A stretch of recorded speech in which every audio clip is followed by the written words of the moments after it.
And now, Sci Fi Mamacita. I say, what's up, party people? Welcome to FriYAY in the Galactic Cafe. We're also going to talk good news, some more pop culture, and just chit chat. So don't forget to smash those hearts, smash that like button, share out the stream, please, and thank you. Go through the chat. Hello, Lady Mist. How are you? Ow. I'm still getting over surgery. Trying to sit here in my office chair is torture. But I will do it because I love you all. Yeah. Lady Mist says, hi. Nobody over here on TikTok yet. Don't forget, this is an 18 plus channel. If you are under the age of 18, please consult the approval of your parental unit before watching my show. Please and thank you. Because I care about you and I don't want you to hear things or see things. You won't see things because I don't allow shit like that on my channel. But you might hear things that your little ears don't need to be hearing. So I try to keep it PG-13, but you know, it happens. Before we continue, get off my screen. All right. Before we continue on, let's do a little bit of housekeeping here at Sci Fi Mombie and Sci Fi Mombie Studios. We will never, ever personally DM you for donations. Nope, it doesn't happen. But if you do receive those requests, please report me to the platform because I don't operate that way. And whoever was coming in my name has stopped. Oh, my God. Excuse me. Goodness. So, coughing and laughing kill me. They kill me. So if you see me slouching back in my chair, that's because I'm hurting. I don't mean to look so lazy. It's just how I feel right now. Whoops. So, hello, Daniel. Welcome to Galactic Cafe. I hope you're doing great today. Don't forget to smash those hearts, smash that like button, share out the stream. What happened? What happened? I know I'm live. What's going on here? Good grief. Okay, that's weird. It won't let me. Am I in the wrong account, maybe? No. Huh. I don't know what's going on, but it won't let me tap the hearts for some reason, and it kicked me out. Huh. Weird. That's unusual. I don't know, but go ahead and smash those hearts, smash that like button, share out the stream, please, and thank you. But here at Sci Fi Mombie, we have 5 legitimate ways that you can donate to us. Otherwise, the best digital currency you can ever give somebody is to just tap that screen, share out the stream, tell everybody about us. Okay, it keeps kicking me. There it goes. Wow, that was weird. All right. So I've heard that Meta is having issues today. Now it looks like TikTok is. StreamYards was having issues this morning on Mrs. Dadman Walking 55's channel. Every time she would try to switch over and do something else, it would freeze. So I don't know what's going on. It sounds like it's an internet problem day. I also have one more rant today that I'm going to touch upon because I really don't give a damn who, I don't care. So anyways, we have 5 legitimate ways you can donate to Sci Fi Mombie. Buy us a cup of coffee at Ko-Fi, ko-fi.com/Sci-Fi Mombie. We also have a Throne account. It's a creators platform where we put some things on our wish list. Sorry, guys, out there. And you either buy them outright or you crowdsource with your friends. We never, ever receive your personal information. And that's what I love about Throne. We also have Patreon memberships. I just uploaded some new stuff today on Patreon. They are $3 a month. Go to patreon.com/user !lowercase u =849-72353. We also have TikTok fan club for Sci-Fi Mombie. Go to the live, go to my name, press the heart. It's that simple. Or tap that screen, please. Let's get me up over 20,000 hearts today. Let's do this. Hello, Denise and Cosmo. Welcome to the Galactic Cafe. Hope you all are doing great today. Also, I would love followers on TikTok. I'm growing, which is nice. I'm over 1,400 followers now on TikTok, which is fabulous. But let's keep going. I'm actually okay. I've got 4 rants today. I don't know what is going on YouTube, but they are doing a mass purge again. I have lost 263 subscribers in the past 48 hours.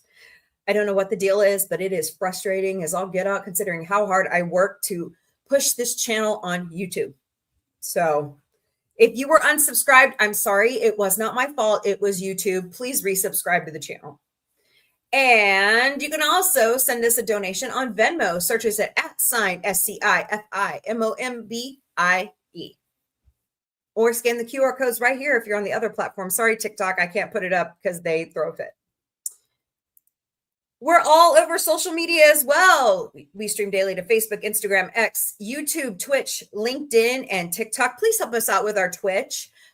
We are like 4 subscribers away from becoming an affiliate, and we would greatly appreciate your help over there on Twitch.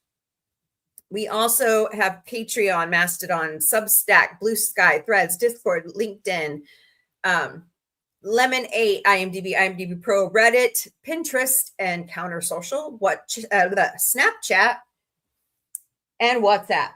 The other way, Daisy baby. Thank you. We also have our own website at scifimombie.com. And right now the email is not working, but you can email us at scifimombie@gmail.com. I didn't pay the bill. Hello, Putin. What's up? Are you laughing at my flub? Hope you're doing good. Happy Friday. All right. Housekeeping achieved. I don't like to do it that way. I'm sorry. I just don't. Sorry, I'm hungry. I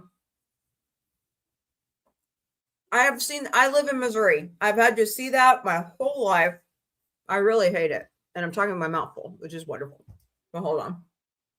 Hello, Colorado Biscuit, Jellyfish, and Weathering Guy. Welcome to the Glass Cafe. We're all doing great today. I just never really cared for it. It's funny, but not my style. You know that. I'd rather say party on, party people. I've been thinking about the beginning of the Tootsie Roll song, clipping that off for like a couple seconds and using that when I first start the show. But we'll see. All right. So we're going to talk Doctor Who. We're going to talk Stargate. We're going to talk YouTube.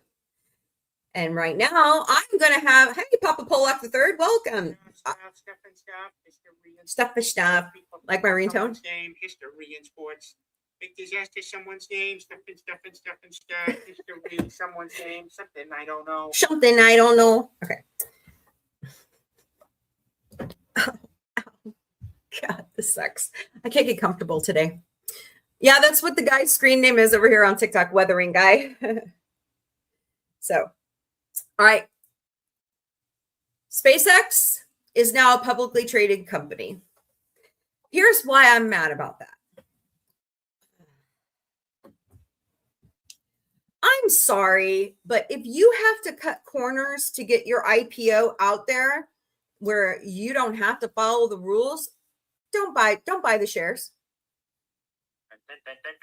Oh my God. Hold on.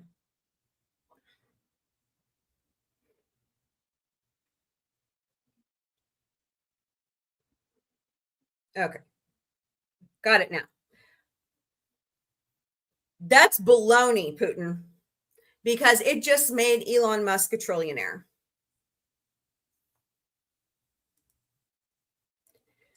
I don't believe it. And I got to tell you, it is the shadiest deal I have ever seen in my life. I hope the stock plummets today because Elon Musk doesn't deserve to have this much money ever. No one does. Sure. It's just so dumb. Hey, Michael Briggs 206. I'm not happy with the way this was done. And especially when they have government contracts for the space program. I don't think any company should be allowed on publicly traded if you have government contracts. It just opens the door for, don't tell me you're an Elon lover, Putin. Please tell me you don't love him. I cannot stand him. He has the sickest morals ever. He has no ethics. He has no values, but yet people worship him, and it's disgusting. So, oh boy, here we go. Hello, Terry. Welcome to the Galactic Cafe. We're doing great today. I'm telling you, this is not a good idea. It's not. So that is my biggest rant right now. I don't like Elon Musk. I never have. I never will. There's something about him, like my meter is going off because I can just, it's like Trump. I'm a divergent. I don't fall for his bullshit. Okay. He wasn't legally supposed to put it out today either until he met a certain criteria, but they allowed him to do it. And I have a feeling they're going to allow him to sell when he wants to. I doubt it. I highly doubt it. You can't believe that, Putin. You just can't. Saying hello to everybody. Hello to Lady Mist. I'm sorry. I don't believe it for a minute. There's got to be something in the details for him to rack this up so quickly. Because normally it takes a while.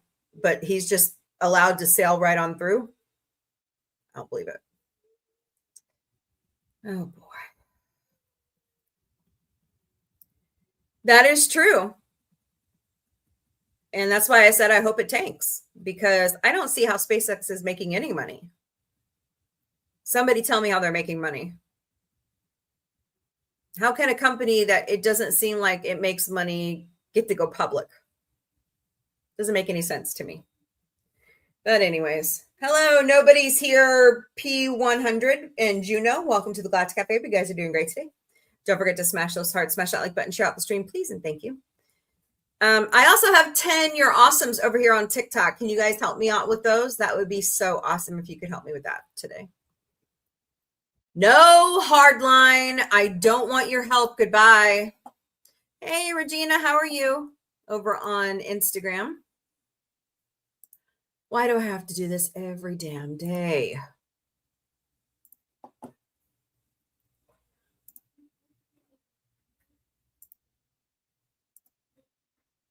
Hold on, guys.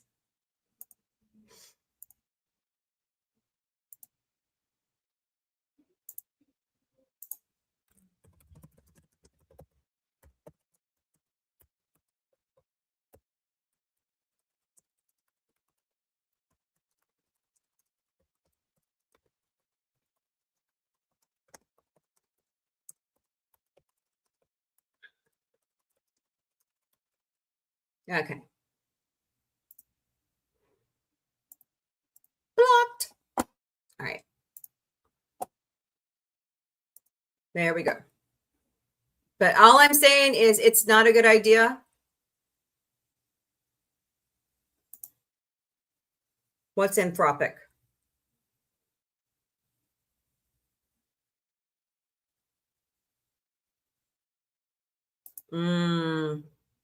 I don't think neither of them should be publicly traded either. Look, there's a scary trend going on, and I'm trying to remember where it was on the Midas Touch Network and USA Today and New York Times, where the tech bro oligarch is holding each other up. If one of them goes down, they all go down, destroying our stock market.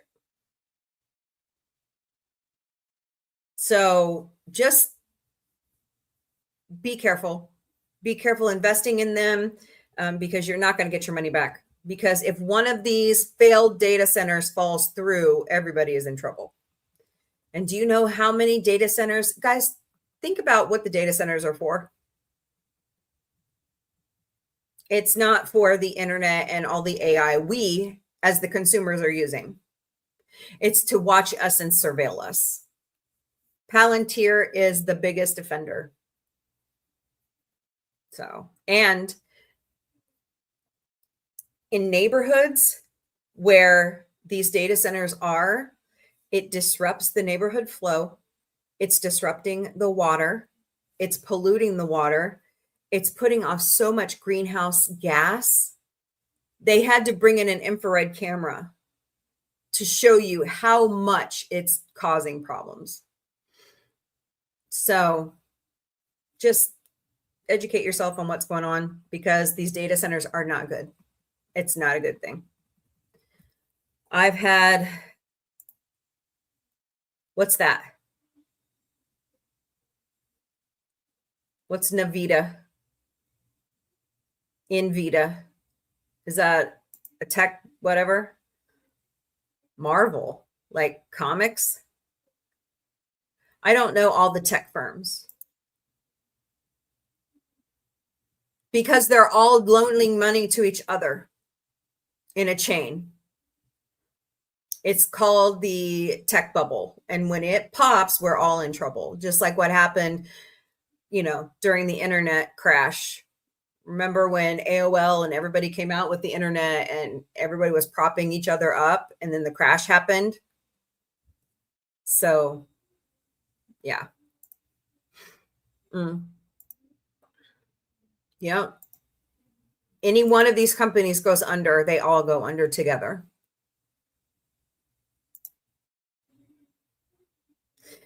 No, they didn't. No, they didn't. They got gobbled up by other corporations. So it's not a good thing, Putin. It's destroying the environment. It's destroying human beings themselves. Look at the judgment that was just won against Meta for manipulating our children. That was a huge victory. The EU is after them as well. So, hello, Aaron, Carmen, Causus, Karen, Givnia. Hello, 89, user 196. Welcome. Nobody's here. Welcome to the Galactic Cafe. Hope you all are doing great today. Don't forget to smash those hearts, smash that like button, share out the stream, please, and thank you. I'm just saying, be careful. That's all I'm saying.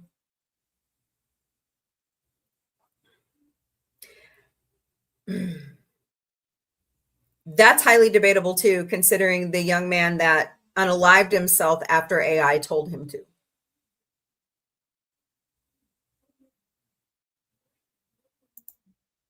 Okay, that's great. I'm glad it helps you. I do use it, but I am worried about what it's doing to the environment. Why does the government need so many damn data centers? Why do all these tech companies need so many damn data centers? Who train? What do you mean? Why are we having this argument? I'm telling you my rant about it. Well, it's the people with Palantir and all those other companies. The Doge guys who stole all our data last 2 years. Anyways, let's get off this subject and move on to something else. AI is not the best thing in the world. I'm telling you right now.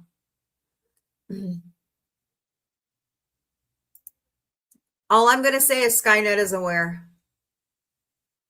I do understand a tad.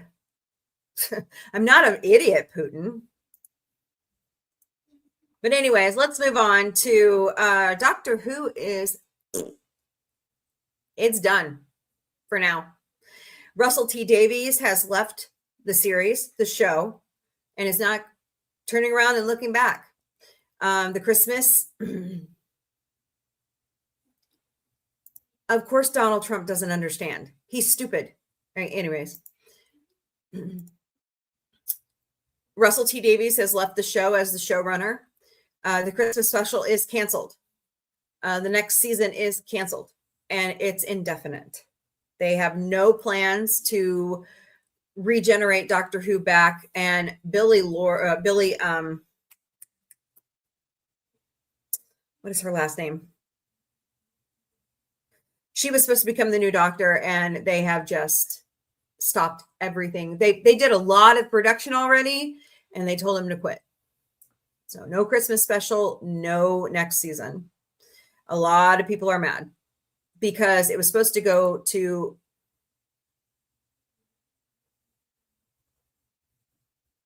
So okay, we're not talking about this anymore. We're moving on to Doctor Who. Then tell it not to, I'm sorry, shouldn't it be following Asimov's 3 laws? Do no harm to humans? Then why did it tell a human to unalive itself?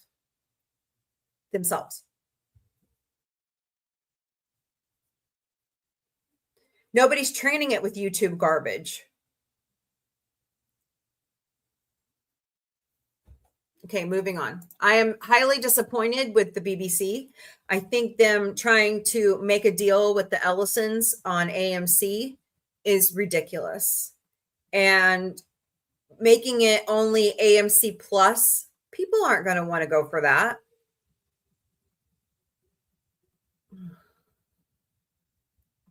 So I just don't. Hello, Jacob and Druid of Destruction. Hello, Jacob. Ozempic. I'm on Wegovy, you asshat. And you can go fuck yourself. Hello, Powerbound TCG. I'm sorry, Jay, that you are such a little piece of micro penis that you can't be nice to people.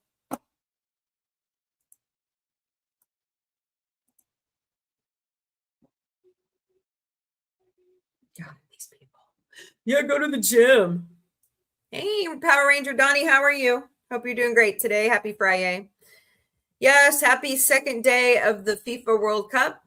So why do we say unalive? Because over on TikTok, when you say that K word, he was bullying me.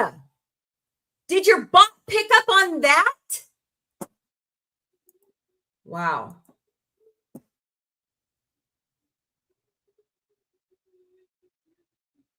That is ridiculous. They attacked me first. Wow. TikTok, you guys are absolutely ridiculous. That's baloney.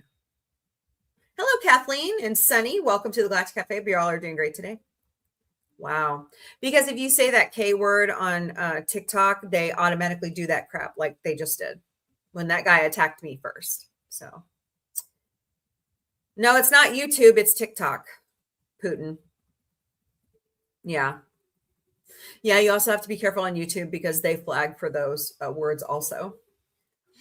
So, block that jerk. My goodness. People, why do people have to be like that? We're all human beings. Why do you have to treat others like that? So, it's not my fault he has a micro penis. Yeah, YouTube is really ticking me off. They've taken away 263 of my followers, my subscribers, in the past 48 hours. So I don't know what's going on, but it's whatever, you know. So, anyways.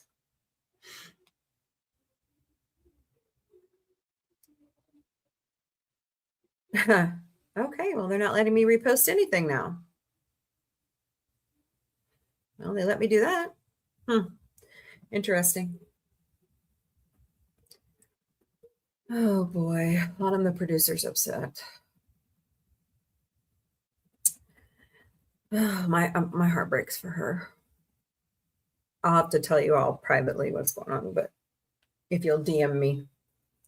But anywho, so I'm a little disturbed by the way that this whole Doctor Who thing has gone down. It's ridiculous. It's stupid.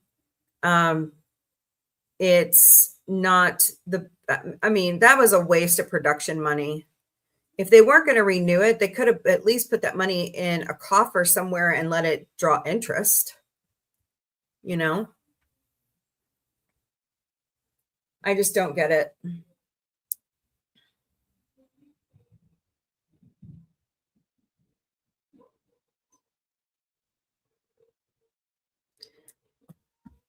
Oh, now Daisy's acting up. Yay. Oh, well, thank you, Lady Mist. I mean, I'm hurting, but I'm just kind of floating through. I can't get comfortable.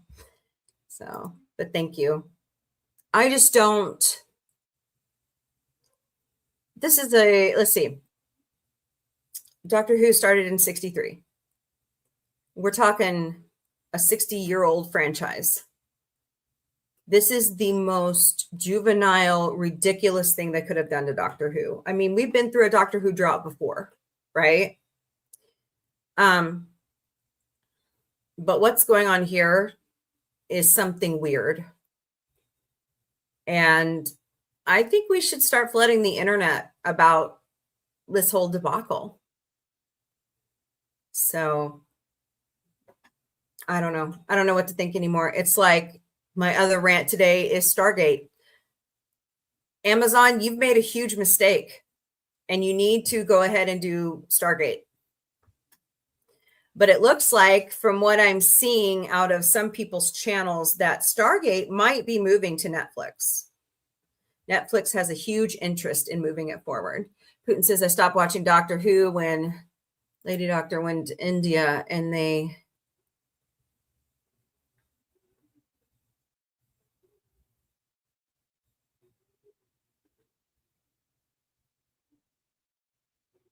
I'm going to have to go back and look at that because I don't remember that happening.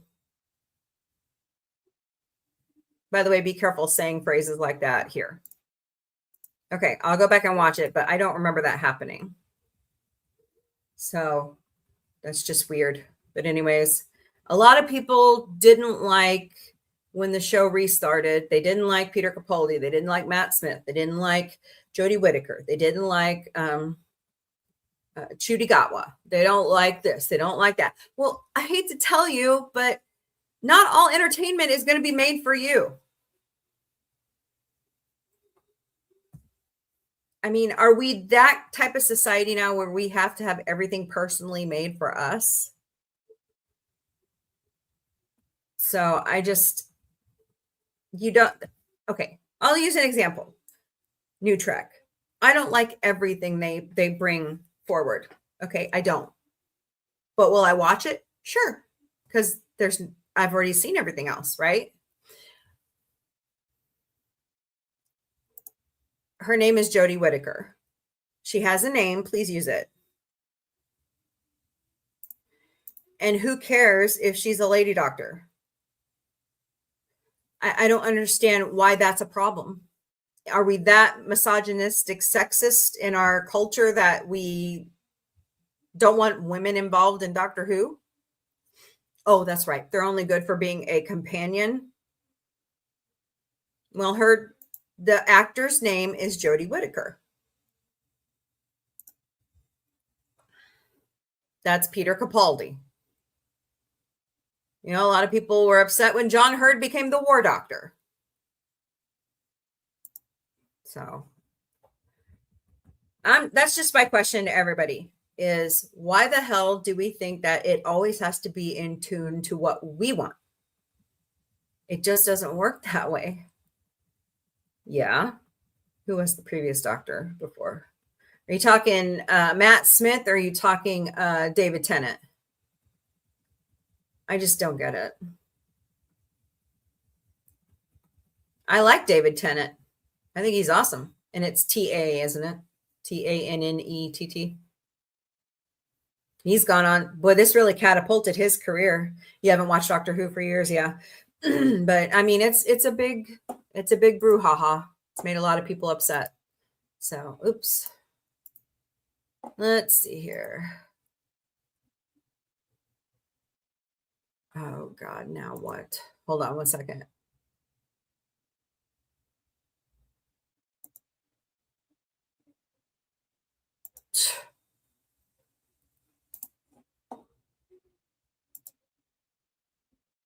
Oh boy.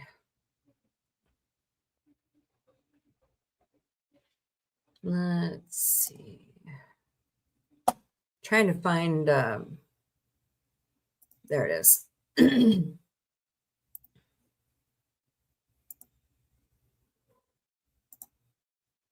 Oop, that's not what I wanted. Don't you love it? Got hooked on those historical Chinese dramas. See, I like some of the British stuff, and some of the stuff coming out of India is pretty good too. And of course, Korean stuff is pretty awesome. I'm just sad that a 63-year-old franchise is off air for years amid a creative regeneration that's failing to spark early enthusiasm among producers. I thought everybody would be happy when they brought in what's her name? Now I feel bad. I don't know her name. But Deadline is reporting the Doctor is famed for having powers of regeneration, but the shape-shifting Time Lord's next transformation could well be the most challenging yet. That's the early verdict of UK out in industry insiders after the BBC dropped a TARDIS bombshell on Wednesday when the broadcaster announced a major creative rethink of Doctor Who. Gone is a Christmas special, which had been greenlit for 8 months, and perhaps more consequential showrunner Russell T Davies and producer Bad Wolf have abandoned ship.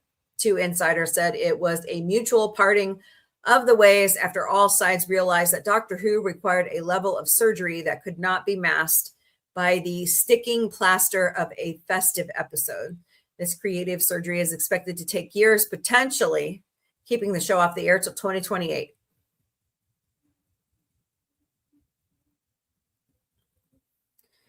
I don't see what the problem with Ncuti Gatwa is. I thought he was great. I really liked it. Billy Piper, that's who I'm thinking of. I think Billy Piper would be a great Doctor, considering how much of the TARDIS energy she absorbed. So I just think it's just bad. I think it's just wrong. All right. If you let's switch and look at this one. Have you guys seen this?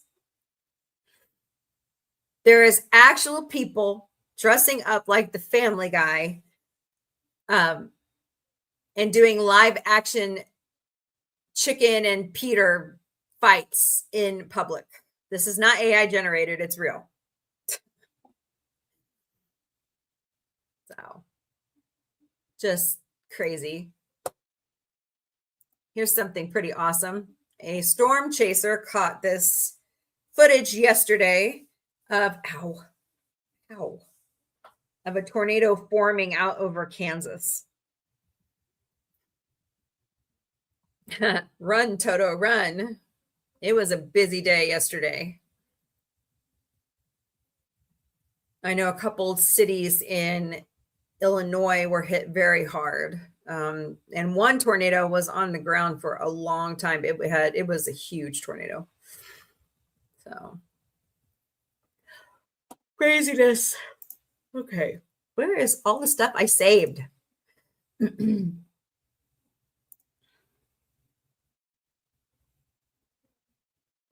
By the way, today is the 10th anniversary of the pew-pewing at the Pulse nightclub. So let's take a moment to remember all of those lives that were lost on that day.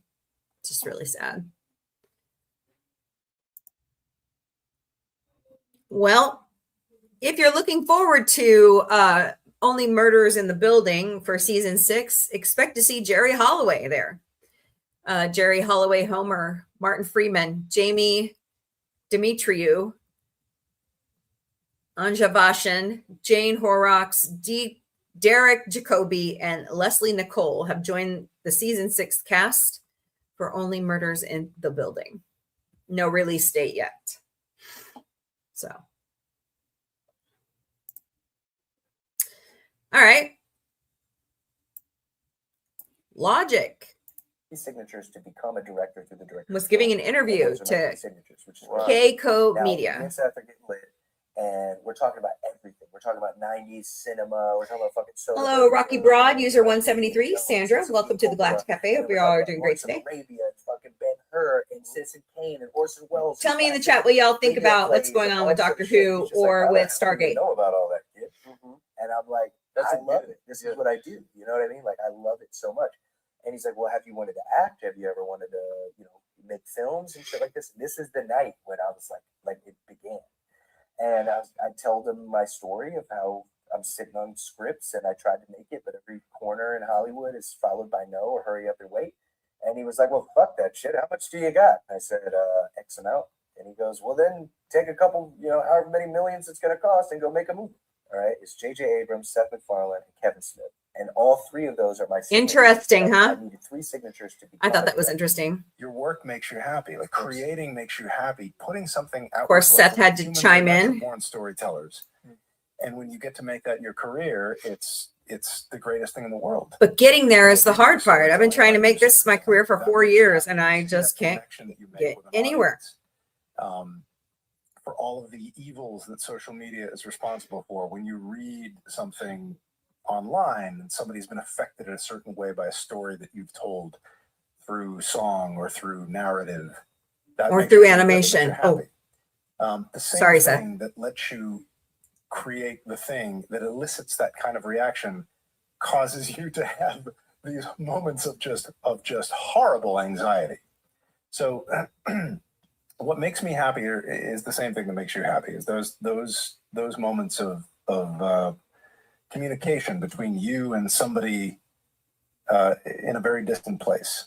Your work makes you happy. Like creating makes you. He's not wrong. Everybody thinks they know better than the person who put in the hours, did the research, did the interviews, did the follow up, did the best that they could to make sure that everything that they put into print. The next one is the one that I really focused on because he's absolutely right in what he's going to say here soon. Me, Johnny Spaghetti stain on his shirt, writes a comment. That's bullshit. It's shocking to me that any press outlet just that they consent to comments under there, because there are studies that have shown that if you read an article on social media, you process it a certain way. Once you read the comments and you start absorbing, is that not how you interact with your fans? Comments that are kind of reduced that to black and white. Your perception of the original article is affected. That you go back to the original article and you look at it in a more extreme, more polarized way. Before I comment on anything, I read it at least 3 times, make sure I understand it. If I don't understand it after the 3rd read, I go back and read it one more time. Then I make a comment. That they put into print is factual. I'm just a weirdo. And maybe they missed something. Maybe they fucked up, but they did their best. Yeah. And then, as much as we love them, as much as they truly do mean a lot to us, and they're the reason that we're here, the degree of direct contact that we have with our fans is just not natural. I agree. It's not natural. When you're a hermit and you don't even try to meet your fans, what do you expect? Sociological thing of we as humans are designed to just have asking. a community of 150 friends tops. That's hey, J.A. Carving, welcome. Hope you're doing great today. Any given time. But here's Twitter and Facebook and social media. And this is why sometimes I just have to get off social media and run away fast. To something that's far vaster than that. And we're having to reconcile this, and our brains just can't process it. As much as we love them and as much as they truly do mean a lot to us, and they're the reason that we're here, the degree of direct contact that we have with our fans is just not natural. All right. I agree. It's not. And he's not wrong. He's not wrong. Screen Rant. We are choosing to push forward to invest in the long-term future of the show. Doctor Who special canceled as BBC confirms fate of show's future.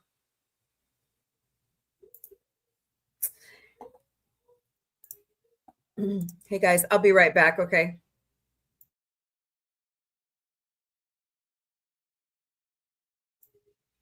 What's wrong with Rich Little? Yeah, no reboots. Gross. Be right back.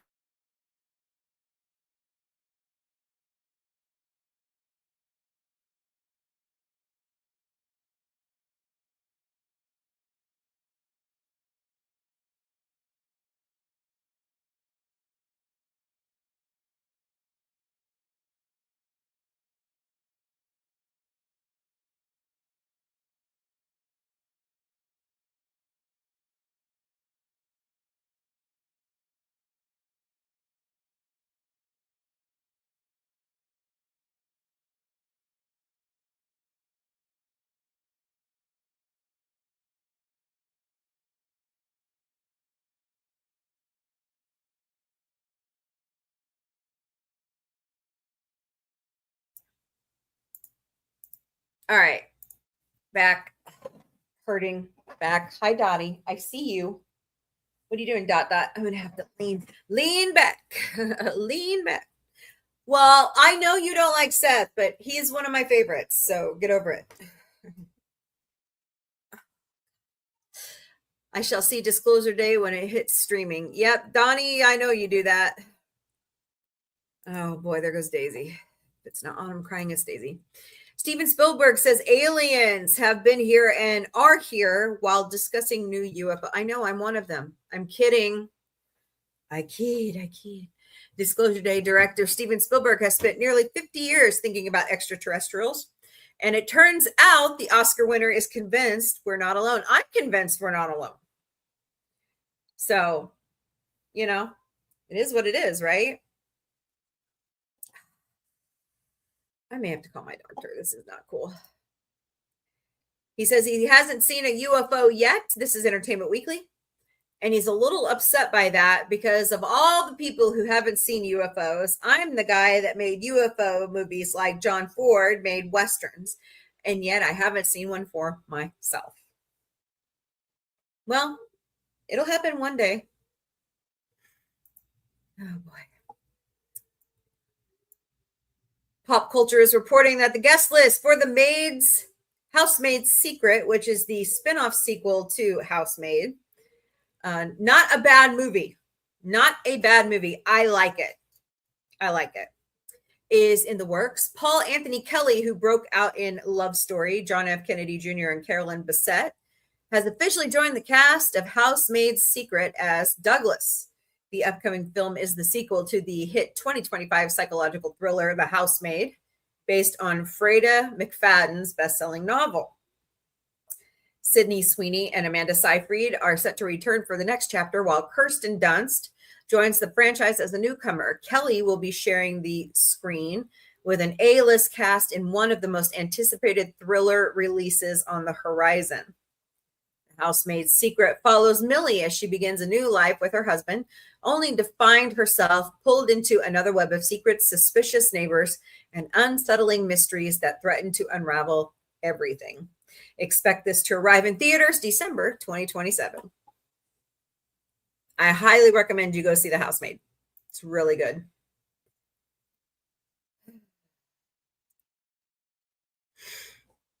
So I thought this was interesting, but Hunter Biden said that he would run as long as it was for vice president and he was Gavin Newsom's VP. And here's my other rant of the day. According to Screen Rant, we already knew it, but despite the series order last November, Amazon is being a huge bitch, is not moving forward with the Stargate series as they were reportedly concerned about it only appealing to diehard fans. Really? That's your reasoning to pull the plug? That's the reason. No, I'm not buying it. I am not buying it one bit. That is a dumb reason.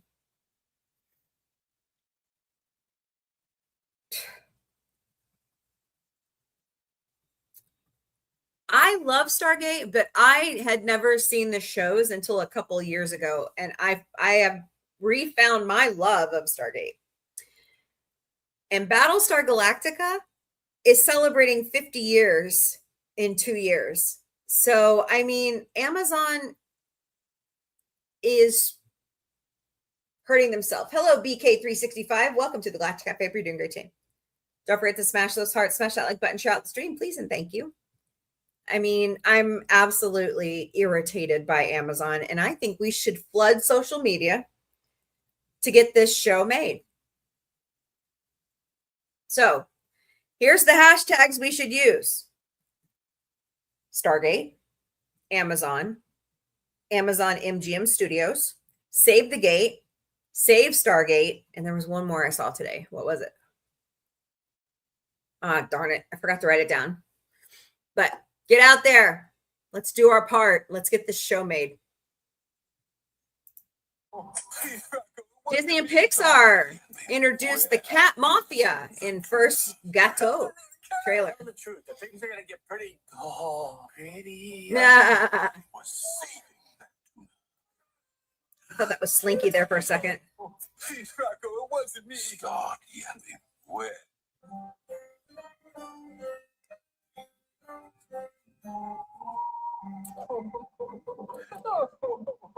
Please, Rocco, it wasn't me. Start yapping. Where is the tuna? It's over there in my cabinet. Tell the truth. The things are gonna get pretty ugly. I was saving that tuna. No. Oh boy. Gato. What? Oh, theaters March 5th of next year, 2027. It's kind of cute. The Godfather with cats. It doesn't look like the normal Pixar movie, you know? Well, NBC wins the 2025-2026 TV season in total viewership, reclaiming the #1 spot. A season of highlights across NBC, bringing audiences together all year long. Happy 100th anniversary to NBC. I know their #1 streaming show is Ted.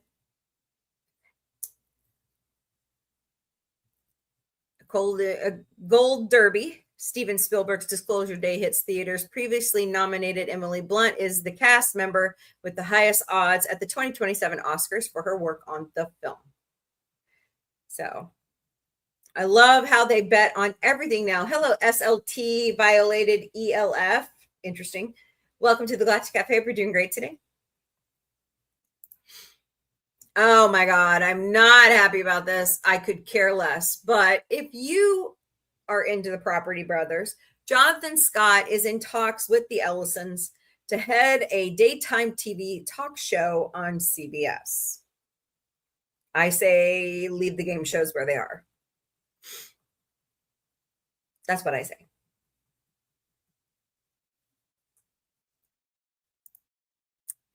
Yeah, reflecting pool. Okay, according to Deadline, Nicolas Cage talks upcoming Madden biopic in Spider Noir, his first lead TV role. 4 decades into navigating Hollywood, Nicolas Cage continues to find new ways to reinvent himself.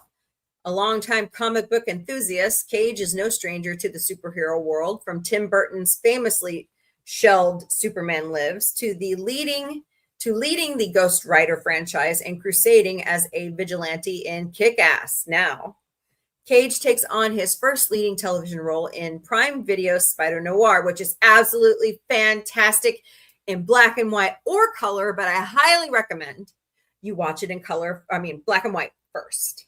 You are going to love it. You're going to love it. He spoke with Deadline about his approach for Ben Reilly, the advice he received from David Bowie, the upcoming Madden biopic he stars in, and more. So I think he's going to win an Emmy for this. And I think it met the cutoff point. Cage says, I wanted to go back to those old 30s and 40s movies and pick up the speed of delivery from those actors. I also thought of Double Indemnity and tried to embody that essence, mannerisms, and vocalizations to collide it with Stan Lee's masterpiece of Spider-Man. I wanted to do something that would be both new for me and hopefully for the viewer. And he did. What separates Spider-Man from the others is that he's contending with what's happening inside of him, his body, not only emotionally, but also physically.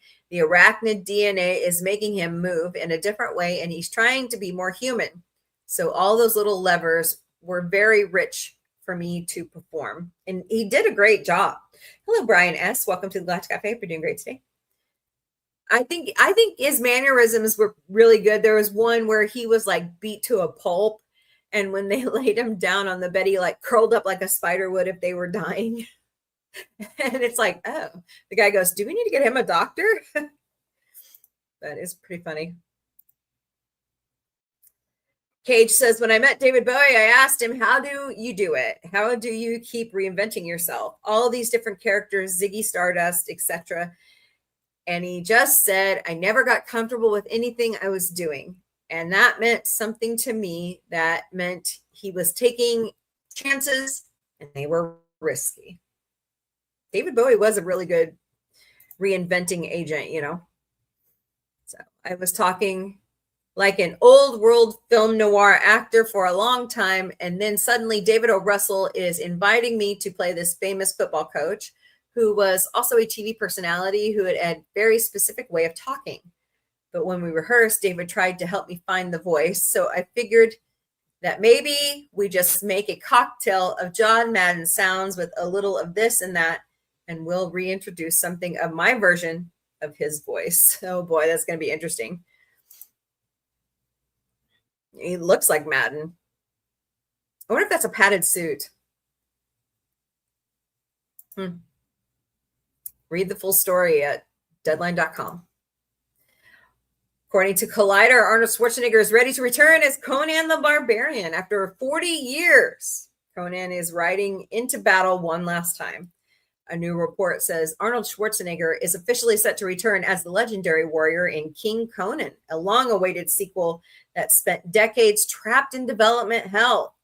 Mission Impossible mastermind Christopher McQuarrie is attached to write and direct, with production reportedly eyeing a start next year. And Schwarzenegger has compared the project to Unforgiven, a final reflective chapter for one of cinema's most iconic action heroes. I look forward to seeing it. Hey, that's what she said. Hello. Hello, Medic Court and Boba Freak. Welcome. Family Silvestri. Welcome, welcome. Hope you're doing great today. I'm looking forward to that. I like Conan the Barbarian. Pretty good. You can meet the cast of Star Wars, lots of the stars, at Fan Expo San Francisco. So that's coming up.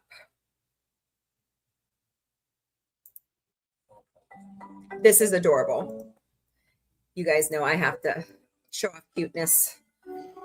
So they try to draw the pup away from the nuptials, but the dog chose the owner that he loves the best. Isn't that sweet?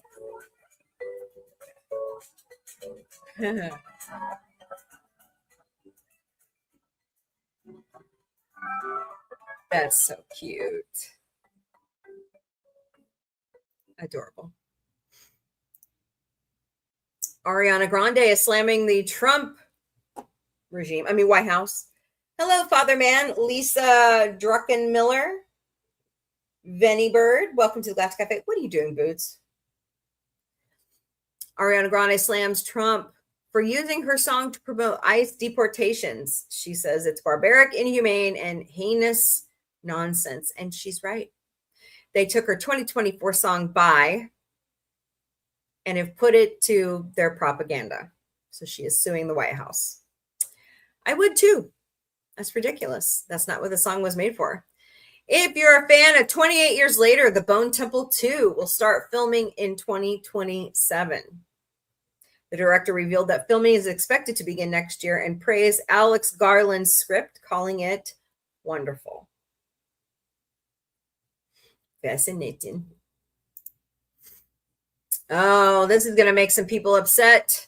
Chris Miller and Phil Lord's Project Hail Mary was a smash hit with critics and audiences alike. The film earned rave reviews and cleaned up the box office. Now, Amazon is hoping it will help build its subscriber base for its other streaming service because Project Hail Mary is not going to Prime Video.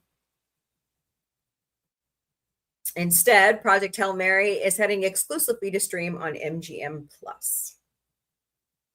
So watch for that. Hello, user 867. Welcome to the Galactic Cafe. Hope you're doing great today. So paywall, paywall, paywall.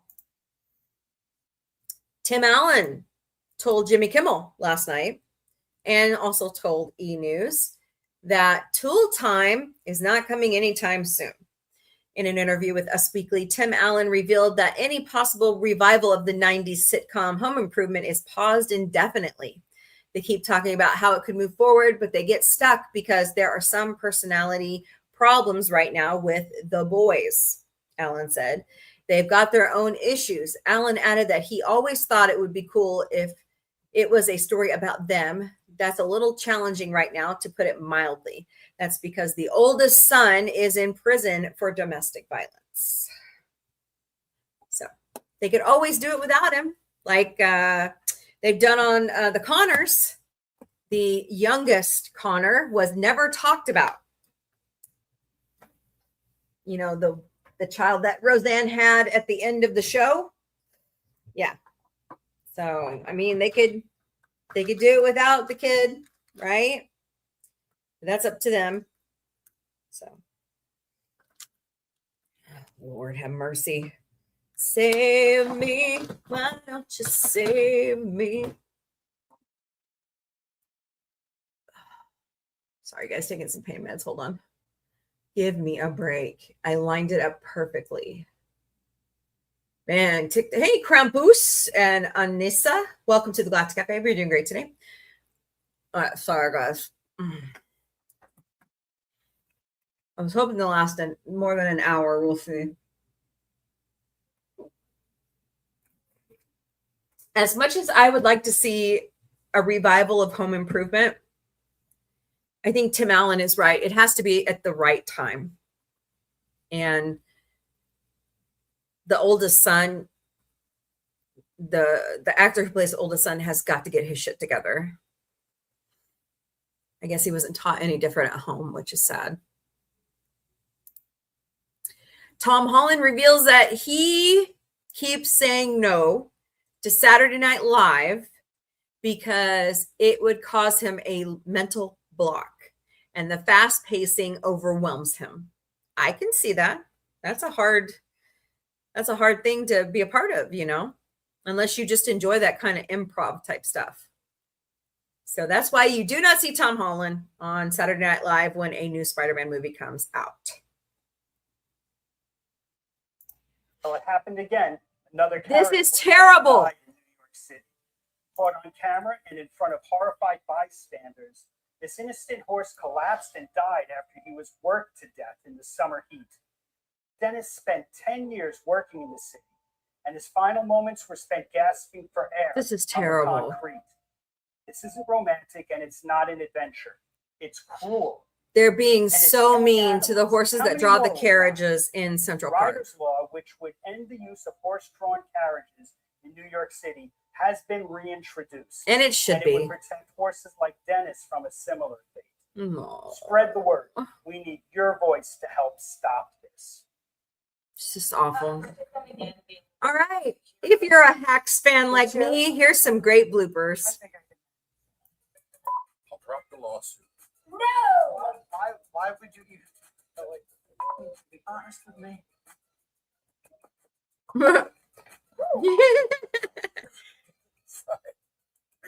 got excited about that set. Whoa. Dare bring up ASS after you said I eat it. Oh, no.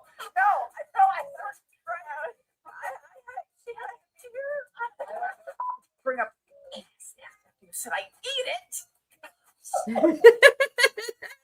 Don't look at me. I'm out. I'm not looking at you. Dare bring up ASS after you said I eat it. So sorry. So unprofessional. No, it's not. Wow. Yeah. That is community. Stop playing with the baby. It's just the kind of guy he is. We're there for any animal. So listen, Deborah Vance is opening a casino in Las Vegas.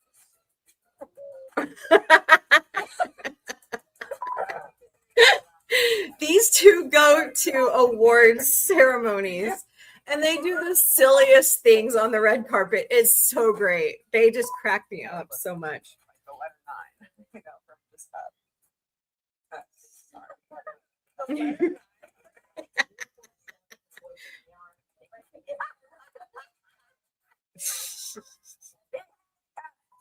Oh, I'm watching this the first time with you, so I haven't seen these yet.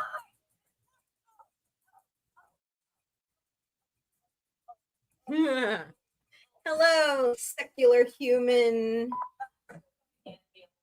And Janine Redland, Sure. welcome. I think I can manage. Yeah, I love Hacks. It's such a good series. You should watch it. Let's see. Yeah. NASA just released some new nebula photos. Let's look at them. Butterfly. Cool. I love this Space in a Nutshell on Instagram. They always have really cool stuff out there. Ooh, Heart Nebula. Does look like a human heart. Rosetta. Helix. That looks like the Eye of Sauron to me, but yeah. We all see what we went to. That's an eagle.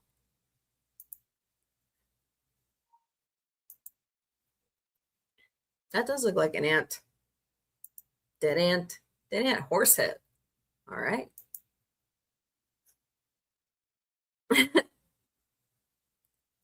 Who came up with the name for this one? All right. There's your pop culture news of the day. Tell me what you think about that in the chat. Oh God, Daisy. If it's not Daisy, it's Autumn crying. It's one of those days, people. And I'm sitting here hurting. Back up here, back. Kilted Ginger, yeah. Yeah. Hello, Soak. Okay. Just gonna call you Monkey. Is that all right? She's back. Yay! Okay. So I just find it fascinating that, hello, Cassie Toast, welcome, that people want Doctor Who, that people want Stargate, but they axe everything. How about you market it to where you bring in the new people? Why is it always up to the word of mouth is going to spread from the fans, right? I just think it's dumb. I think it's dumb what they're doing, but what do I know? I'm just a weird podcaster out in the Midwest. All right. How about some good news of the day? Oh boy, the quote of the day comes from Jennifer Cohen. Overthinking is your imagination misused. If you can overthink the worst, you can't overthink the best. Oh wait, no, let's do this again.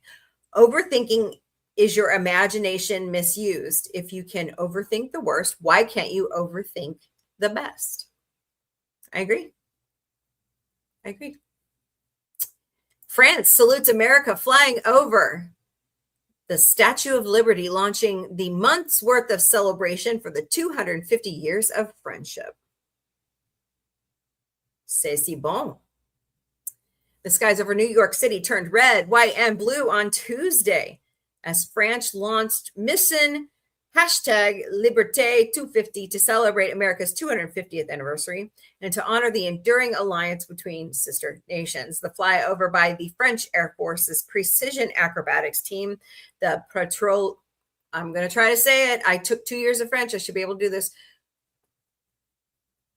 Patrolier de France kicks off a historic month-long tour along the East Coast in tribute to 250 years of French-American friendship.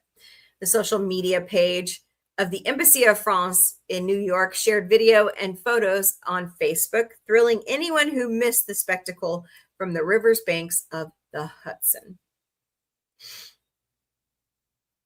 What a symbol, said French President Emmanuel Macron. 250 years of shared history. The history goes much farther back than the gift of a bronze Lady Liberty from Paris in July 4th, 1884, to commemorate the centennial of U.S. independence. France, in fact, was the primary reason the Declaration of Independence was written and signed 250 years ago in 1776. The document was fundamentally designed as a call to arms for France's King Louis XVI, signaling that the colonies were permanently breaking from Britain. King Louis XVI made it clear that they would not openly intervene in a civil war between Britain and her colonies, and had no interest in backing a rebellion that might be temporary and end in a peaceful reconciliation, leaving France exposed to British wrath. Oh my God, I never thought about that way. You know, as we grow up in school, hello, Lizzie and Lana, I never thought of it that way. That us seeking independence was actually a civil war. So we've been through 2 of them. Fascinating. Thomas Paine publicized this exact geopolitical reality in his January 1776 bestseller, Common Sense, arguing that France and Spain would never lend aid until a manifesto of independence was dispatched to foreign courts. So the Continental Congress had to formally declare themselves a separate sovereign nation. By issuing the Declaration on July 4th, Congress transformed their movement from an illegal domestic insurrection into a legitimate war between sovereign states. France made moves to ensure the American Revolution prevailed, but France had already been actively making the quiet, monumental moves that ensured the American Revolution survived its infancy. Before the colonies ever signed the Declaration, France was setting up the covert supply chains that kept George Washington's army alive. May 2nd, 1776, King Louis XVI officially authorized 1 million livres to purchase munitions for the Americans. June 1776, the French government backed a playwright's idea to establish a fictitious trading firm, a front company that allowed France to secretly channel gunpowder, muskets, tents, and uniforms to the Continental Army while maintaining official neutrality to avoid immediate war with Britain. So critical was France's secret aid that an estimated 90% of American troops at the pivotal First Battle of Saratoga carried French arms and were entirely dependent on French gunpowder. Without the logistical support shipped overseas 250 years ago this summer, the revolution likely would have collapsed. Fascinating. Lafayette, a French hero who forced the British surrender. The Marquis de Lafayette began working with George Washington in 1777, 4 years before the British surrender at Yorktown. The 19-year-old French aristocrat immediately impressed Washington with his unusual humility. Unlike other foreign officers who demanded high pay and immediate command, Lafayette offered to serve without pay and volunteered to start as a basic staff member. In his very first combat experience under Washington, Lafayette was shot in the leg while trying to rally retreating American soldiers in 1777's Battle of Brandywine. Washington was deeply moved by the young Frenchman's bravery and ordered his personal army surgeons to care for Lafayette as if he were his own son. Later that year, the Frenchman stayed by Washington's side during the brutal winter at Valley Forge, sharing the same harsh, freezing conditions as the regular troops, which cemented a lifelong father-son relationship between the two men. 16 months later, with Washington's blessing, Lafayette returned to France as a military hero and lobbied the French king for massive reinforcements. He sailed back to America in 1780 and told Washington the ultimate good news: a French expeditionary force of 6,000 soldiers under General Rochambeau. No. Oh, God, I'm horrible at this. Was on its way to fight under Washington's direct command. This deep 4-year foundation of trust is exactly why Washington bestowed upon a 23-year-old Lafayette the independent command of Virginia in 1781, setting the stage for a blockade that outmaneuvered British Lord Cornwallis, trapping him in Yorktown for the final victory. Outnumbered nearly 4-1, Lafayette used a cat-and-mouse strategy, retreating north to Fredericksburg to preserve his forces while teasing Lord Cornwallis into chasing him deeper into the Virginia wilderness. Mistakenly believing Lafayette's army was broken, Cornwallis marched his troop to the port of Yorktown to establish naval base for reinforcements by sea. But Lafayette quickly moved his forces south, sealing off the land exits of the Yorktown Peninsula and trapping Cornwallis against the water. Sending a dispatch to General Washington, the British army is cornered. In October of 1781, Washington arrived along with French General, Rochambeau, there we go, and the French fleet to launch the siege of Yorktown. Cut off from land by Lafayette's troop, And by sea, thanks to French ships, Cornwallis formally surrendered, effectively winning the war for American independence. And the Pétrolier de France jets will be flying in formation over that very spot this coming Monday. Check out other Liberté 250 events and flyover schedule for the next month below. June 13th and 14th, the Ocean City Air Show in Maryland. The 15th, the Pétrolier de France will stage ceremonial flyovers over Yorktown, Williamsburg, and the Chesapeake Bay. June 20th and 21st, flyover at the Naval Air Station in I don't know how to say that River Air Show. June 22nd, the French Aerial Detachment will conduct flyover over the National Mall in Washington, D.C., Arlington National Cemetery, and Mount Vernon. June 24th through the 30th, the French Navy will participate in Sail 250 in Baltimore, Maryland, alongside an international flotilla of tall ships and military aircraft. June 27th and 28th, the Sail 250 and the Baltimore Air Show. And of course, the 4th of July, the Pétrolier de France will fly over Washington, D.C. So it has begun, 250 years of America. More good news on this date in history. 250 years ago today, Virginia's colonial legislature became the first to adopt a Bill of Rights. Known as the Virginia Declaration of Rights, it formed the basis and foundation of government in Virginia at the time, and a slightly updated version may still be seen in Virginia's Constitution, making it legally in effect to this day. Cool.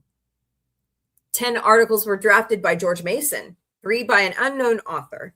Patrick Henry persuaded the convention to remove the ability to convict a man of a crime through an act of legislature rather than through trial. Thank God they did that. It rejected the notion of privileged political classes or hereditary offices, such as the members of Parliament and the House of Lords described in the English Bill of Rights. The Declaration can be considered the first modern constitutional protection of individual rights of citizens of North America. But in addition to limiting the powers of the state government, it offered a sort of moral framework that the government should adhere to in carrying out its duties, which can be seen in Article 15, that no free government or the blessing of liberty can be preserved to any people but by a firm adherence to justice, moderation, temperance, fragility, and virtue, and by frequent recurrence to fundamental principles. Hello, Gadget and Mary. JFK 62 years later. Welcome to the Galactica. Fabi, y'all are doing great today. All right, more good news on this date in history. The National Baseball Hall of Fame and Museum was dedicated in Cooperstown, New York. That was 1939. The Supremes became the first American group to score 5 consecutive U.S. #1 singles when Back in My Arms Again went to the top of the charts in 1965.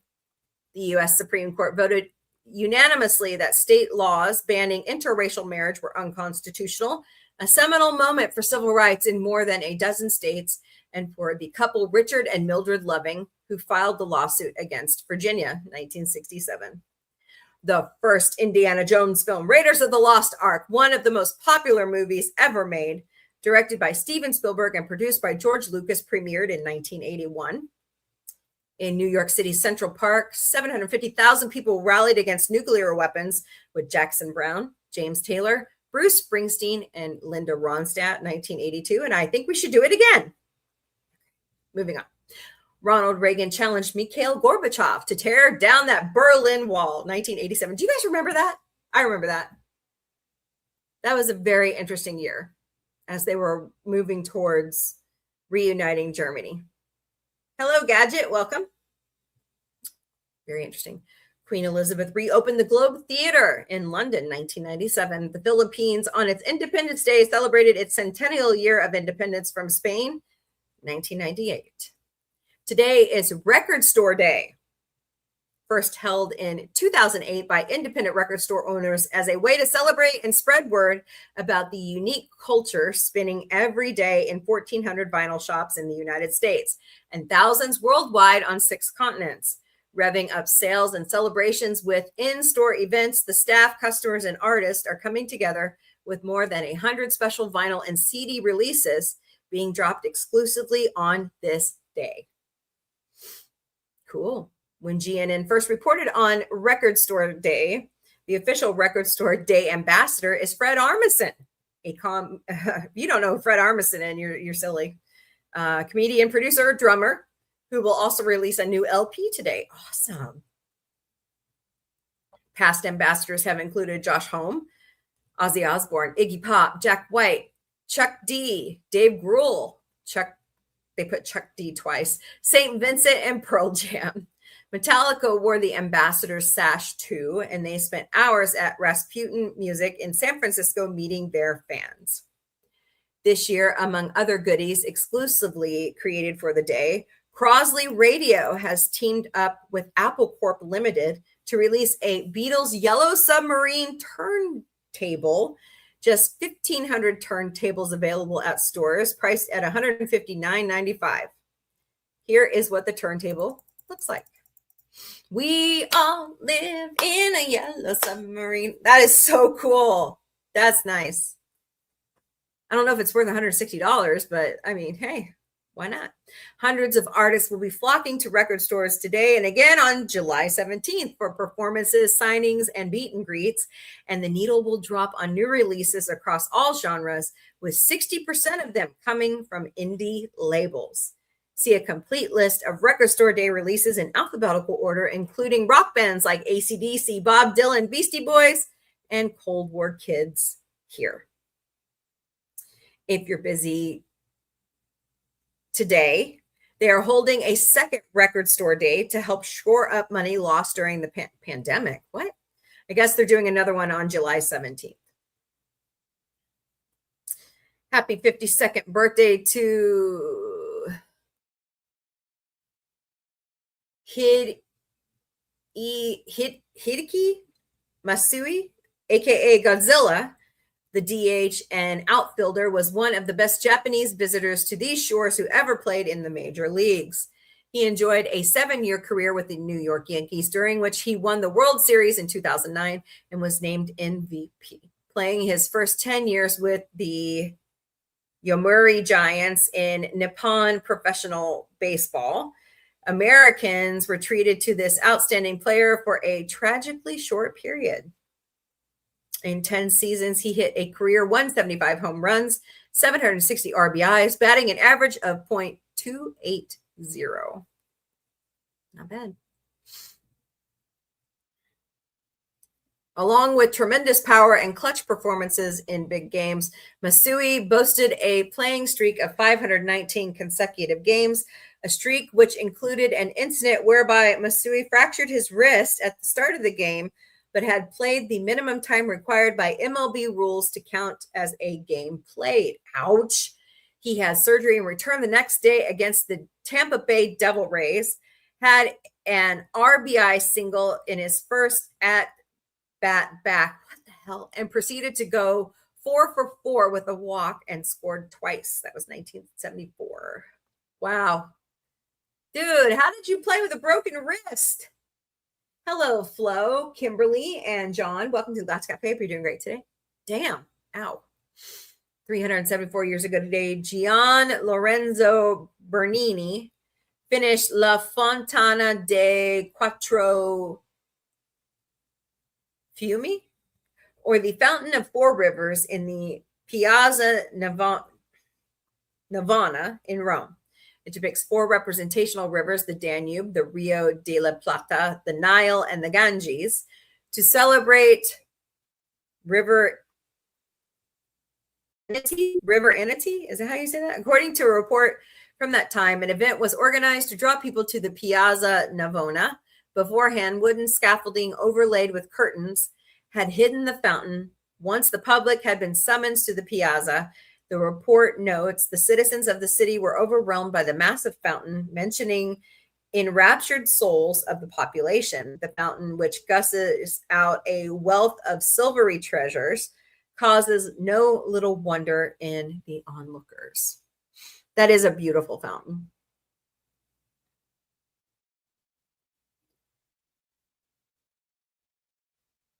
On this date in 1929, Anne Frank, the Jewish Holocaust victim whose diary describes her family hiding from the Nazis during World War II, was born. She received a blank book for her 13th birthday that became the now famous account of her life in hiding for 2 years. Afterward, her family was betrayed and she passed away in the Bergen-Belsen concentration camp. Her father, Otto Frank, who hid his family in the back of his office building, became the only family survivor, and he orchestrated the publishing of his daughter's manuscripts. After being rejected by several publishers, Anne Frank's diary was published in 1952 and is now published in over 60 languages with 30 million copies sold. It is one of the staple books here at Springfield Public Schools that kids read, and I'm so glad that they have kept it in the curriculum. On this day in 1923, Harry Houdini freed himself from a straitjacket while hung up by his ankles upside down 40 feet above the ground in New York City, one of Houdini's most popular publicity stunts. It began as a challenge from police who applied the canvas and leather jacket themselves before he was hoisted up by a crane. He made his escape in full view of thousands of onlookers in 2 minutes. Wow.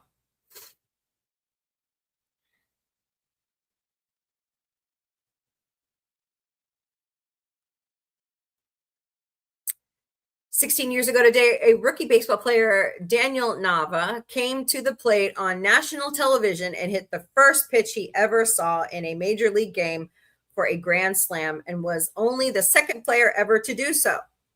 Kevin Kozmanoff in 2006. Nava drove in 4 runs at Fenway Park for the Boston fans and was presented the ball from a Red Sox pitcher who caught it in the bullpen. The souvenir of a lifetime. Red Sox radio broadcaster Joe I can never say his last name, had told him before the game to swing as hard as he could on the first pitch because that's the only first pitch in the majors you'll ever see. And he did just that. He hit a second grand slam 4 years later in 2014. And Rachel Beckwith, although she only lived to her 9th birthday on this day in 2011, left a lasting legacy that helped raise more than $1.26 million for clean water. When she learned that people in the world are dying because they don't have access to clean drinking water, she wanted to raise $300 for charity water by asking for donations instead of presents for her 9th birthday. She unfortunately passed away in a car accident weeks later. Her memory inspired a flood of inspired actions by adults and children worldwide. What a sweet girl. So sad. All right, but there's your good news of the day. Kids are amazing. They have amazing. Yeah, I know, right? They have amazing talent. No, keep the universe away whenever it's closer. Right? I know.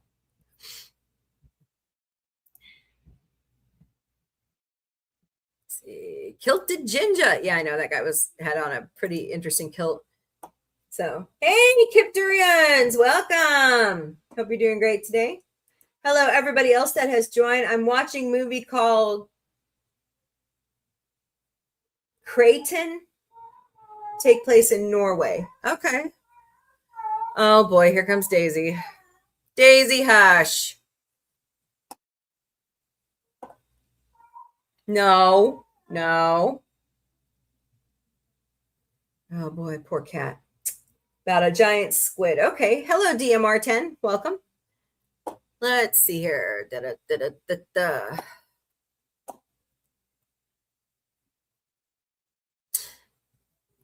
Connie sent me something about an extra planet in our solar system. I was going to share with everybody. By the way, Tuesday, June 16th, beginning at... Okay, I cannot see this. I got to click into it. Hold on. 10:30 a.m. Pacific time. Hashtag save Stargate. Amazon MGM canceled the new Stargate series on June 16th. The fandom answers from the sky. So people are going to be taking off in planes with flyovers and banners behind their planes with hashtag Save Stargate. I say if you can't fly, get your butt out on social media and start reposting. That's what I say. Hold on a second, guys. Right? You know, Steve Bannon talks about Trump's going to be in there for a third term. Oh, damn. Oh, my God. Yes, baby. They're ripping the name Trump off the Kennedy Center. Thank you, Judge. Okay. Yay! Dun, dun, dun. I love it. Sorry. I would dance, but I just had surgery, so I'm not going to do that. Okay. All right, Miss Connie, where'd that go?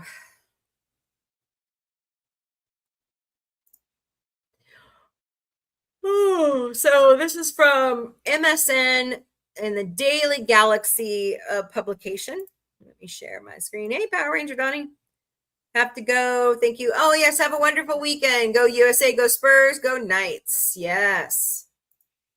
Have a good weekend, Donnie.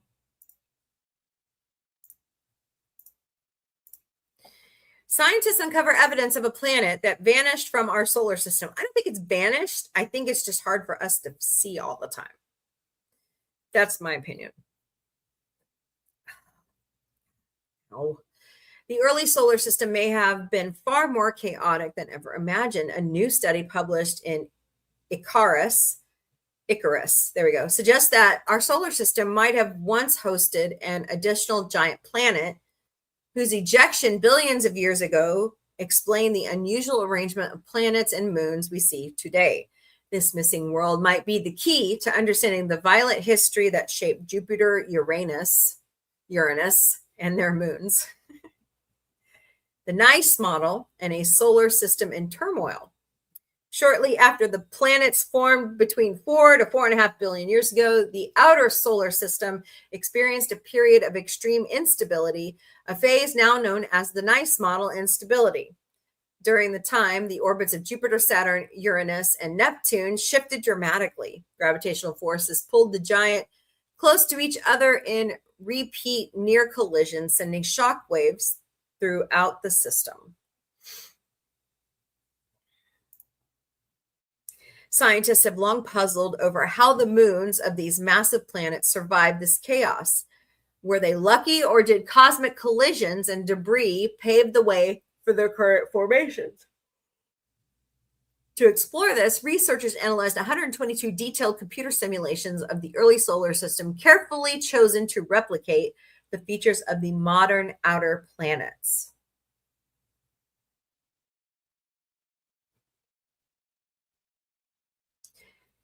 The team used advanced software to track gravitational interactions over millions of years, not just between planets, but also the moons, the sun, and passing asteroids. Some scenarios started with 5 or 6 giant planets, reflecting versions of the NICE model, where 1 or 2 additional giants were later ejected from the solar system.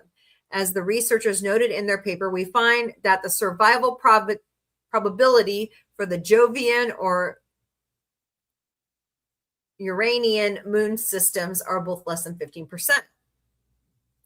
This low survival rate highlights just how precarious the early solar system was. In nearly all simulations, the moons faced destruction from repeat close encounters with massive neighbors. Fascinating.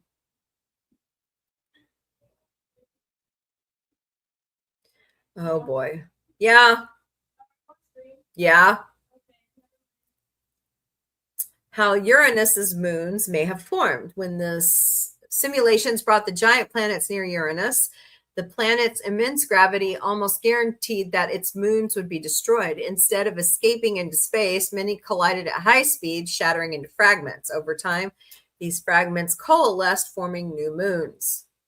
This process may explain the origins of Miranda, one of Uranus's most unusual satellites, according to the study published by Icarus. Uranus's moons likely endured collision not just once, but at least twice. First during a cataclysmic impact that tilted the planet, and again during the giant planet instability. The result was a system that emerged battered, but surprisingly stable. Jupiter's moons and the puzzle of survival. Jupiter's moons system faced similar threat. The close encounters with other gas and ice giants made their survival improbable. Only in rare simulations did both the planets and their moons remain intact, emphasizing the extraordinary conditions that allowed Jupiter's familiar moon system to persist. So we'll never know unless we, invent the time machine. I believe there is another planet because the gravitational wave is showing that there's something else out there beyond Pluto. So, oh boy, tearing down the name. Okay, sorry, my bad.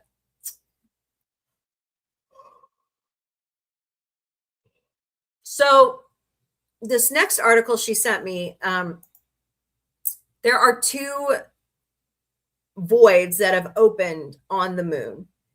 And this happens a lot in the sun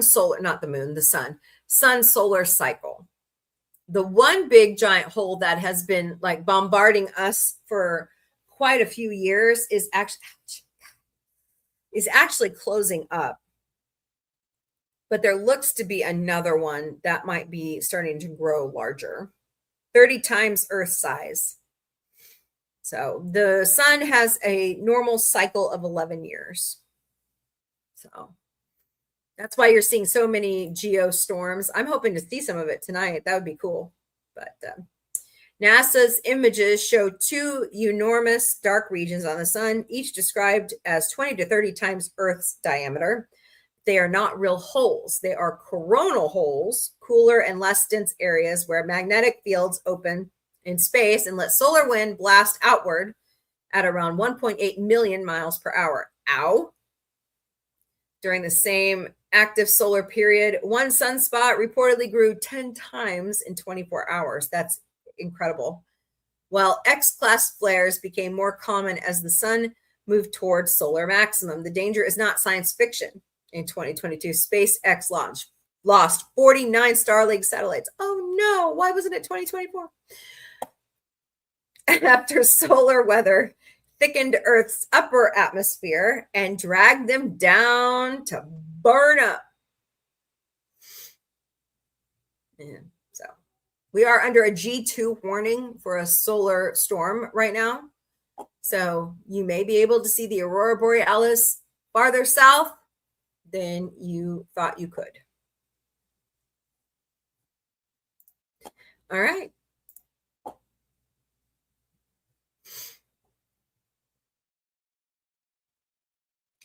Oh my God. Wow.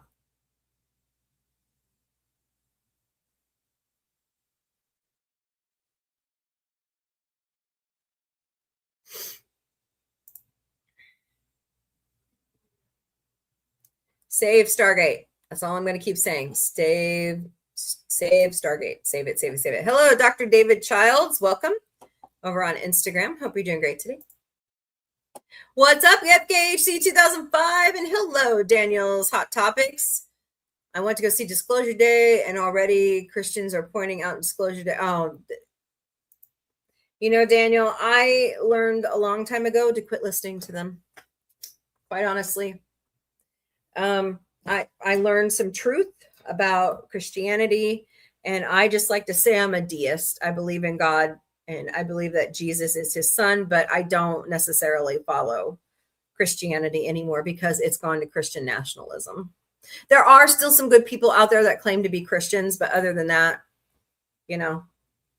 Hello, Chris. Hello, IDK-ins. Welcome. Hello, BN. I'm just going to call you Mother. Hope that's okay. Giant squid. That sounds interesting. Like the Kraken. Is that what it's about?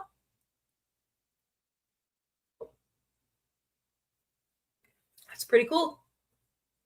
I like stories about the Kraken. Hello, Mamie. Welcome. So, what are you up to, Tim? What are you up to, Daniel? You guys see Masters of the Universe? I haven't seen anything. I've been recuperating.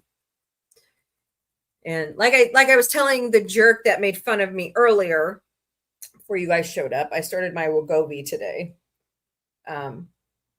So we'll see how well I do on that. You're off work today? Yep.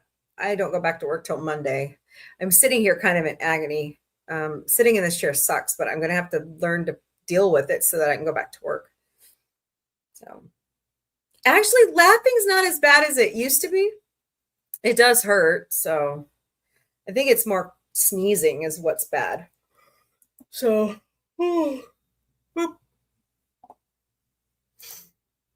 I can't believe this. I won't believe this. I refuse. No. I won't believe that we are the only ones in the universe. Exactly. Do you know what? Okay. They used to really pick on me when I was a kid because I was always bringing my Star Trek novels to church. And instead of listening to the sermon, I was reading my Star Trek books. And they told me that all aliens are just angels from God.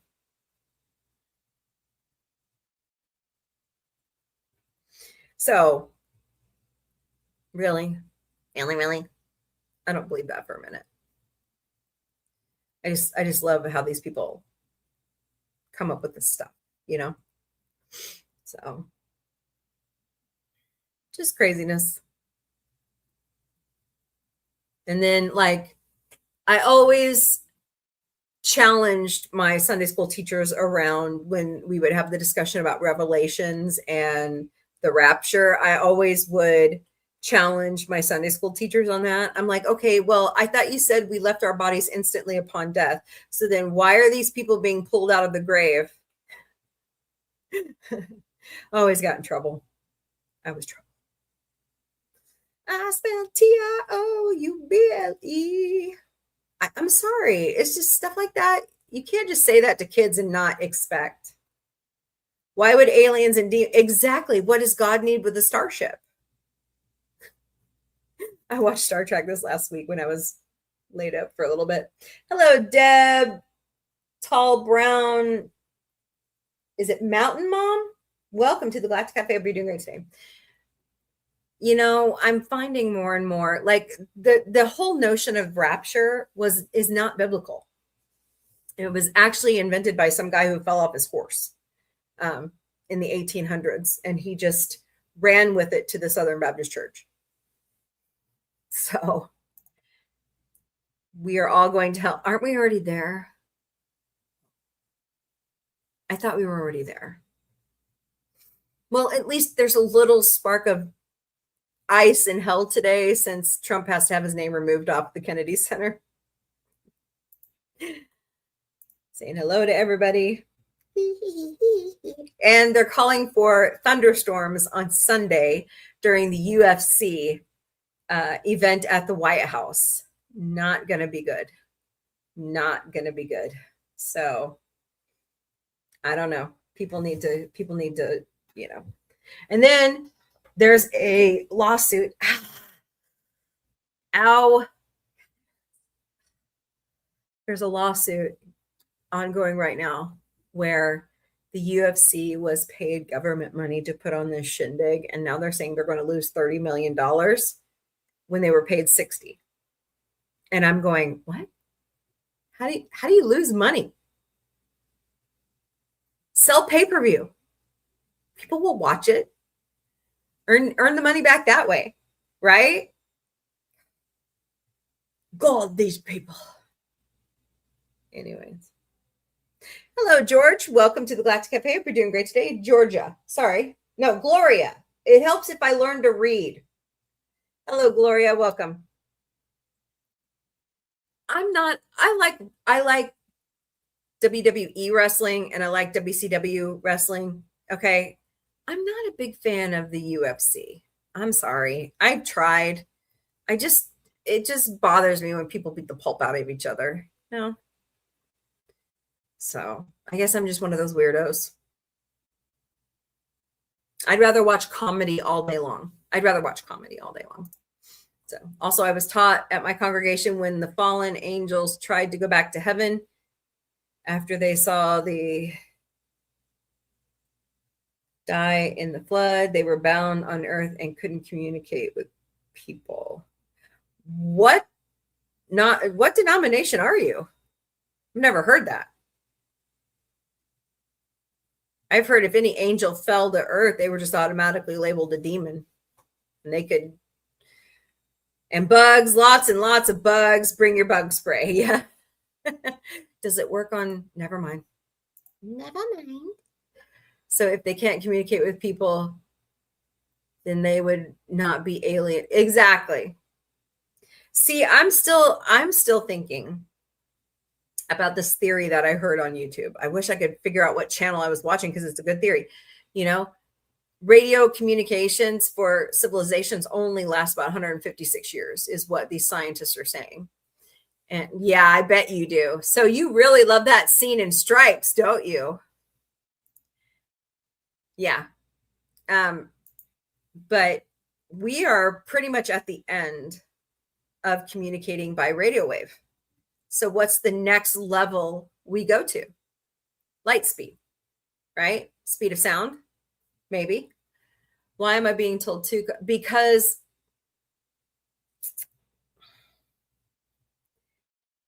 they're using one lie to cover another. I had to learn that the hard way. Oh God, that was so hard when I stepped away from the Southern Baptist Church 6 years ago. Oh God, that was so hard. I especially had trouble when my best friend from high school came out gay. That he was my brother from another mother, and I treated him terribly. I'm so glad he forgave me, but man.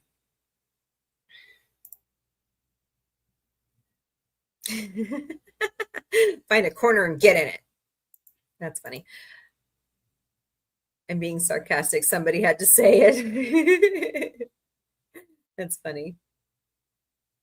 We're all being told contradictory things. That's why I was talking to JRC. He posted something the other day, and I said, you do understand that we all worship the same God, right?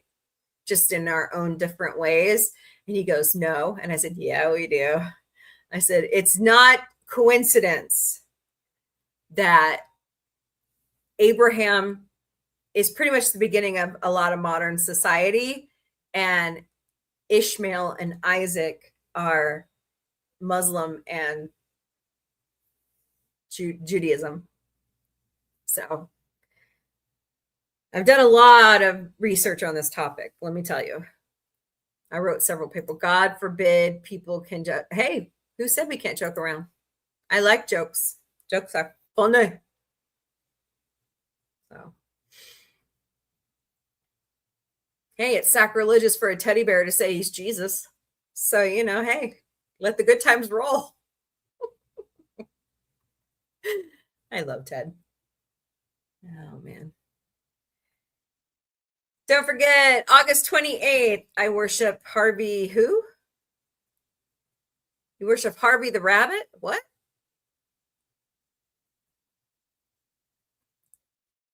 Shouldn't you worship God? Aren't you on a mission from God? God has a sense of humor. Yes, and he's non-binary too. Oh boy. I know this is going to get me kicked off of TikTok, but is God a cross-dresser? If we're made in his image, right? Male and female. So, probably going to get in trouble for that one. Dun, dun, dun, dun, dun.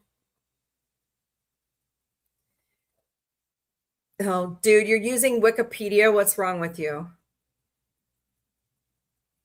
Be careful.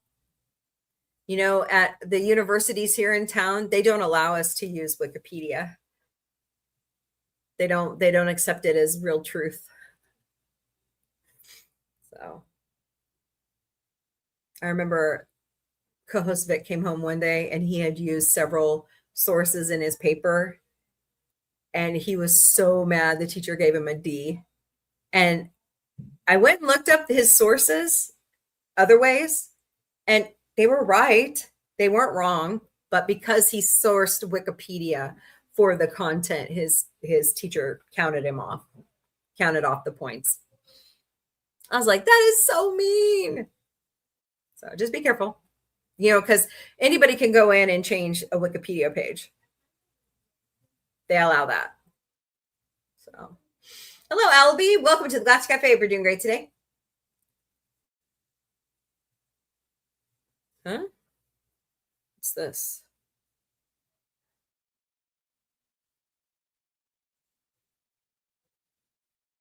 What the?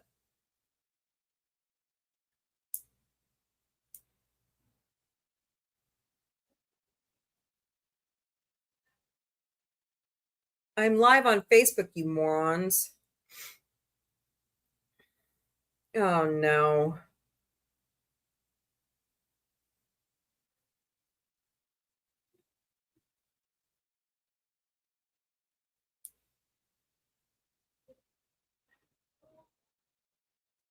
Yes, it's me. Stupid. Okay, I don't know what that was about. That's weird. Meta's having issues today. I've heard from a lot of friends. Oh, great. Now TikTok's acting up. Oh, right. It's just a shitty day on the internet. Okay. I don't know. Maybe there are different levels of reality. And we may never know. I have read the Book of Enoch. It's been a very long time.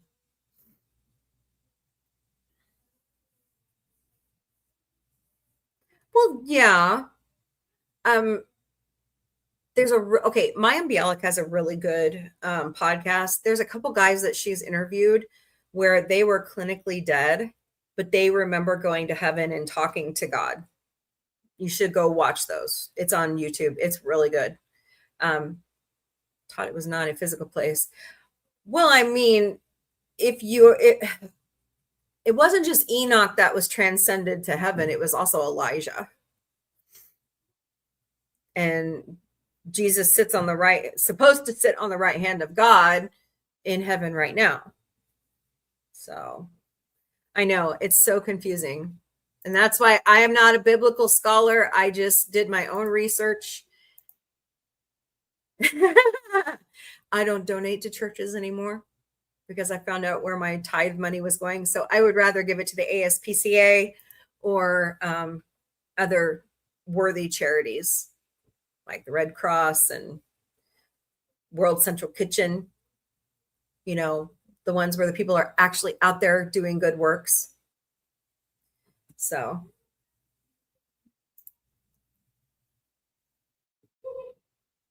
but in spirit time. Shouldn't it be 4 quarters to do his laundry? My bad.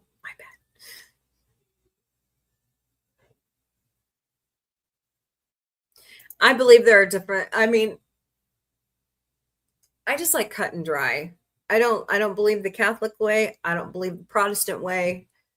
All I know is that since I stepped away from church, I have a closer relationship to God than I ever had before. I don't doubt my salvation. I just, always hated it when people, especially the pastor, would stand in the pulpit and make you doubt your salvation. That's baloney. That's baloney. That is your relationship with God. The veil was torn for a reason when Jesus died.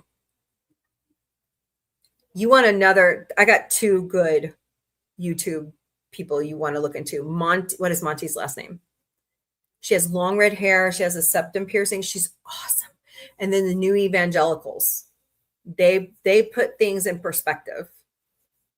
So look into them. They're really awesome. So, well, we're getting to the top of the hour, but we'll chat a little bit longer. I always made my Sunday school teacher. Monty and I kind of have a lot in common. We always made our Sunday school teachers mad at us because I would challenge everybody. No, I pulled him out of church before that happened. because our church was on a crusade to do conversion therapy and I wouldn't allow it. I saw one kid, and I won't say the family name. They sent their son to conversion therapy, and he came back.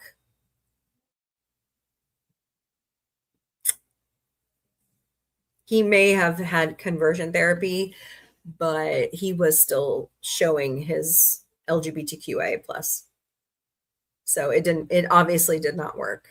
He was putting on a show. Sad. And Disclosure Day came out today, did it not? Yeah, you can talk about it. Go ahead, Daniel. Not the top. Yeah, I know. Hello, Druid of Deconstruction. How are you? Hello, Piacy. Welcome. Albie, welcome. I can't wait to be fully healed from this. It's very painful. Gorilla Man had a hernia surgery a few years ago, and I remember he was in a lot of pain until it finally settled down. And his was the full open surgery. Mine was laparoscopic. It still hurts. I just want to get, now that I know what this is going to feel like when I have all my skin removed, I'm like, you know what? I can do this. I'm tough. I can handle it. Need to drop some more weight too. I'm so ready for that. Get back in my exercise routine. So anyways, so what's on your mind, Daniel, about Disclosure Day? I believe we already have aliens walking among us. Hi, I'm one of them. No, I'm kidding. That's just what I think. I think they've been here for a while. They've been checking us out. You know, I wouldn't be surprised if they are the Vulcans. You know, that race that wants to help out, that's been hiding in the shadows. You know what I'm saying? I wasn't trying to be mean by that way. Those, oh, I cannot stand Westboro Baptist Church. I cannot stand them. No way. They are terrible people. I heard from someone who watched the movie about how Disclosure Day has demons in it. How someone in the movie looking up at the sky at a UFO clutching their... Okay, I haven't heard that.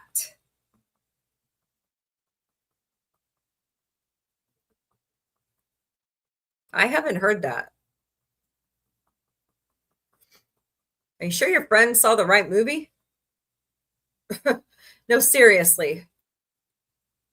Hello, EH10. Welcome. Sometimes I wonder. They went to the right movie. So, can't post comments to some destinations. Okay. Oh, I don't know what to have for dinner. Guess I can make my own old standby tuna noodle casserole. That sounds good. But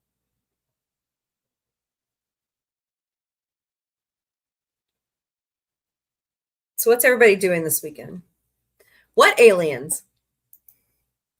I believe they're here. Yeah, I have something for dinner, right? I still have leftover pulled pork I need to eat. Got chicken and another pork loin roast I need to cook before they go bad or put in the freezer. I can't refreeze the chicken though. I can freeze the pork. You work tomorrow, but you're off Sunday. Okay. You don't want to come to Missouri for that. Anyways, so get out there on social media because we want to save the gate. So use hashtag save the gate, hashtag save Stargate. Okay. I'll put them in the chat. Use these two hashtags.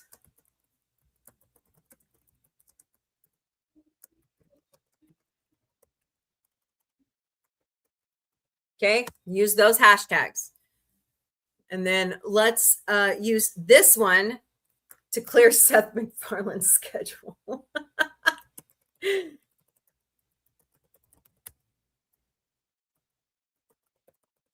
There. I want to give you some awesome vids from YouTube They are from Gia. It's a disclosure channel, and they are drip feeding the public information. And these are people who work for the government. Are they conspiracy theories?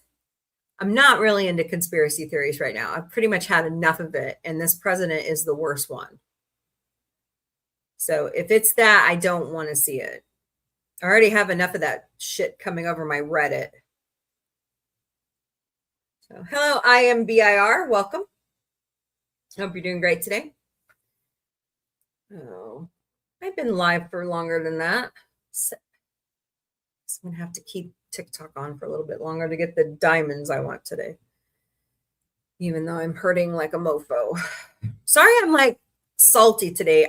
I woke up not feeling good, and I really need to go back to work and need to get all my paperwork done, and hopefully I can get my Aflac policy to pay and yada, yada, yada. You know, all that fun stuff you have to do when you have surgery. So.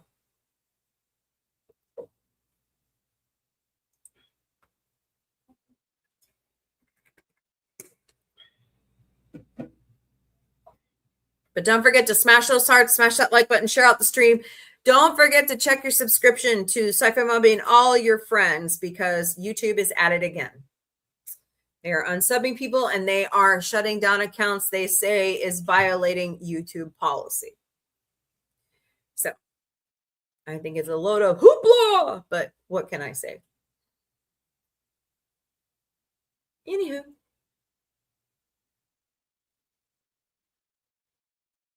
You know, it's really weird. They shut down all these accounts. They took away 263 followers, subscribers, but I didn't take a hit to my watch hours, which I did last time. So I was highly shocked by that. So, hello, Alonda Storm. Welcome to the Galactic Cafe. We're doing great today.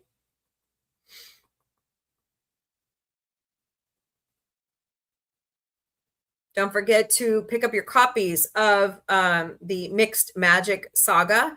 Connie and I will be having an interview with Chris Chrisman on August 28th. So mark your calendars for that. It's going to be fun. JD Vance's butt. Does it sit on a couch? So.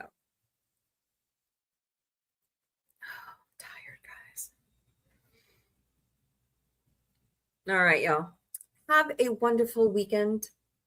Meet me back here Monday at 3 p.m. Eastern, noon Pacific. Don't forget, tomorrow night, beginning at 8 p.m. Eastern, 5 p.m. Pacific, it is Star Trek, the original series in the Sci Fi Mombie Studio. And Sunday, beginning at 6 p.m. Eastern, 3 p.m. Pacific. Of course, it's the wrap-up of The Muppet Show. We're trying to get that done so we can move on to something else on Sunday nights. I want to show Fraggle Rock, but I'm so stretched thin right now. I know that my bad attitude is coming off and my burnout. So I just have to be careful. That's why there's no Tuna-geddon right now. That's why there's no Tuesday night comedy. That's why there's no Ted right now. I mean, we have 2 episodes of Ted left. I might show those on Sunday night so we can get that over with. Or Sunday, maybe. I don't know. But just kill them with kindness, pay it forward, flash somebody a smile, because you never know when somebody's having a bad day and they need you to smile. Go out to your local charity chapter or social media to see if your favorite charity needs help.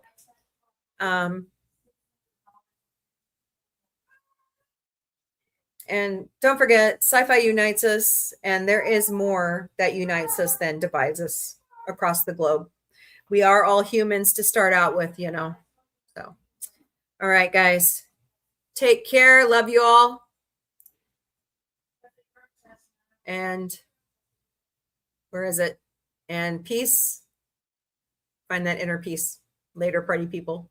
Ladies and gentlemen, the weekend.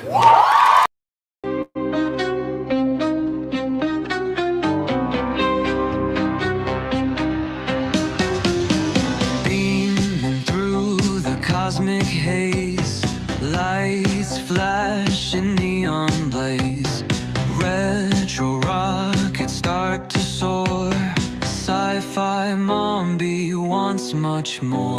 Sci-Fi Mombie breaking through the screen, chasing dreams in a technicolor scene. Warp drive set, let's explore the stars. Sci-Fi Mombie, no matter where you are. Binary beats and signals hum. Space age stories, here they come. With quirky charm and cosmic flair. Sci-Fi Mombies everywhere. Ray guns pop and galaxies twirl. Mombie's mind is out of this world. Sci-fi vibes that never get old. Welcome to the future, bold. Sci-Fi Mombie breaking through the screen, chasing dreams in a technicolor scene. Warp drive set, let's explore the stars. Sci-Fi Mombie, no matter where you are.